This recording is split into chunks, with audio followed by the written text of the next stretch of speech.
Bonjour et bienvenue, avant de regarder cette vidéo passionnante. Abonnez-vous pour vous soyez formés et informés. Qu'est-ce que l'Ethereum classique, ETC? L'Ethereum classique, ETC, est un hard fork de l'Ethereum, ETH, lancé en juillet 2016.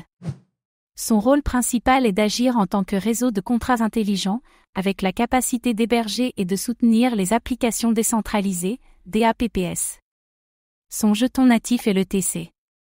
Depuis son lancement, l'Ethereum classique a cherché à se différencier de l'Ethereum, les roadmaps des deux réseaux s'éloignant de plus en plus avec le temps. L'Ethereum classique a d'abord entrepris de préserver l'intégrité de la blockchain Ethereum existante à la suite du piratage massif qui a entraîné le vol de 3,6 millions d'ETH. Qui sont les fondateurs de l'Ethereum classique?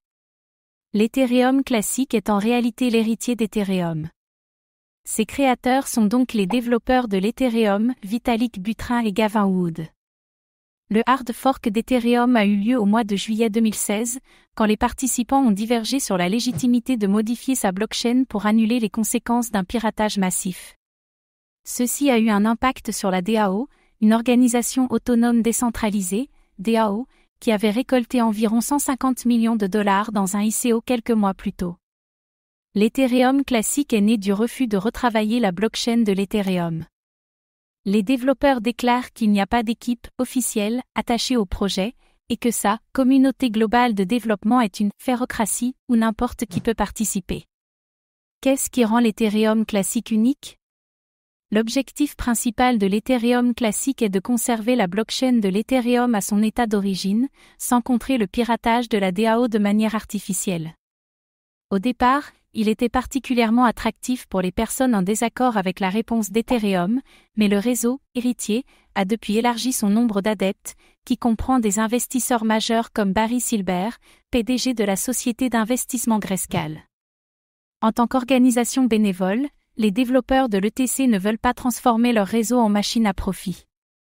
Les utilisateurs paient des frais de transaction comme pour l'Ethereum, et des mineurs les récupèrent en fonction du travail effectué selon l'algorithme de minage preuve de travail, POW. Contrairement à l'Ethereum, l'Ethereum classique n'a pas l'intention de passer à un algorithme de minage de type preuve d'enjeu, POS, tandis que de nombreux développeurs continuent à travailler sur des améliorations comme des solutions de mise à échelle. Combien de jetons Ethereum classique, ETC, y a-t-il en circulation?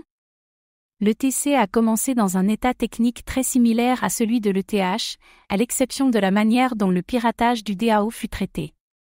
Toutefois, depuis son lancement, des changements en tokenomique, l'économie de jetons, ont eu lieu, avec le désir des participants de plafonner l'offre d'ETC en décembre 2017.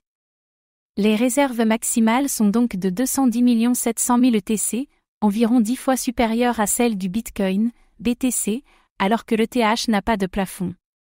L'ETC utilise un algorithme de minage de type preuve de travail, POW, qui fonctionne comme celui du Bitcoin. Les mineurs sont mis en compétition pour recevoir de nouveaux jetons en récompense de la validation de la blockchain. Les récompenses de blocs ETH diminuent avec le temps. Merci d'avoir regardé cette vidéo. Suivez-nous sur notre chaîne YouTube et notre groupe Facebook. À bientôt.